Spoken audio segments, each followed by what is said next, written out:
আসসালামু আলাইকুম প্রিয় ষষ্ঠ থেকে নবম শ্রেণীর শিক্ষার্থীরা, তোমাদের বার্ষিক পরীক্ষায় এই বছর তোমরা যদি কোনো একটি সাবজেক্টে ফেল করো তবে তোমাকে পরবর্তী শ্রেণীতে তুমি উত্তীর্ণ হতে পারবে না।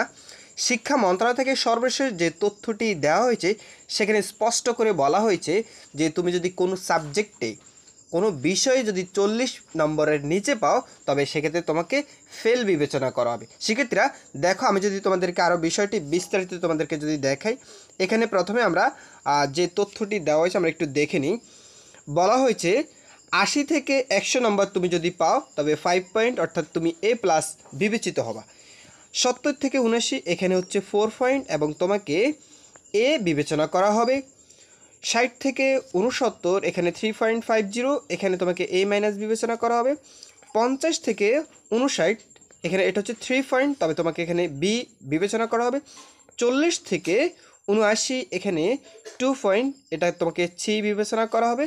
33 থেকে 39 এখানে একটা বিষয় মিসিং রয়েছে, এখানে 40 থেকে হবে 49, ঠিক আছে।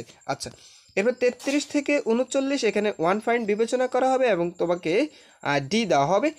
এরপর দেখো 0 থেকে 32 এটা হচ্ছে 0 পয়েন্ট এবং এটা F বিবেচনা করা। সেক্ষেত্রে আমরা যেটা জানি যে গতানুগতিক পদ্ধতি 32-এর নিচে অর্থাৎ 33-এর নিচে যদি কোনো শিক্ষার্থী পায় তবে সেক্ষেত্রে তাকে ফেল বিবেচনা করা হয়। কিন্তু এখন যেটা যে তুমি যদি 40-এর নিচে পাও অর্থাৎ সেটা হচ্ছে ডি ক্যাটাগরি, তুমি যদি ডিও পাও তবে তোমাকে ফেল বিবেচনা করা হবে। বিষয়টা আমরা যদি ক্লিয়ারলি দেখি, এখানে যে নির্দেশনা যেটি বলা হয়েছে, একটি বিষয় সর্বনিম্ন ডি গ্রেড পেলে ওই বিষয় শিক্ষার্থী উত্তীর্ণ বলে বিবেচনা করা হবে। অর্থাৎ তুমি যদি কোনো একটি বিষয় যদি ডি গ্রেড পাও, কোনো সমস্যা নেই, একটা বিষয় মাত্র তুমি ডি পেয়েছো, তবে সেক্ষেত্রে তোমাকে উত্তীর্ণ বলে বিবেচনা করা হবে। তবে 3 বা তার অধিক বিষয়, এখানে কিন্তু দেখো 3 বা তার অধিক বিষয় কোনো শিক্ষার্থী যদি ডি গ্রেড পায় তবে সেক্ষেত্রে তাকে পরবর্তী শ্রেণীতে উত্তীর্ণ হতে পারবে না। দেখো এখানে স্পষ্ট করে বলা হয়েছে তুমি যদি 3টি সাবজেক্টে যদি তুমি 40-এর নিচে পাও সেক্ষেত্রে তোমাকে পরবর্তী শ্রেণীতে উঠানো যাবে না। শিক্ষার্থীরা তাহলে তোমরা বুঝতেছো যে তোমরা যে বার্ষিক পরীক্ষায় যদি তোমাদের কোনো সাবজেক্টে তোমরা যদি 40 মার্কের নিচে পাও সেক্ষেত্রে তোমরা আসলে ফেল করবা। তবে শিক্ষার্থীরা এই যে নতুন একটি সিদ্ধান্ত আসলো, এটা তোমরা সমর্থন করো কি না, নাকি সমর্থন করো না অবশ্যই কমেন্ট করে জানিয়ে দিবা। এরপরে দেখো কি বলা হয়েছে, তবে শিক্ষকবৃন্দের সাথে আলোচনা সাপেক্ষে প্রতিষ্ঠান প্রদান বিশেষ বিবেচনায় তাকে পরবর্তী শ্রেণীতে উত্তীর্ণের সুযোগ প্রদান করতে পারেন।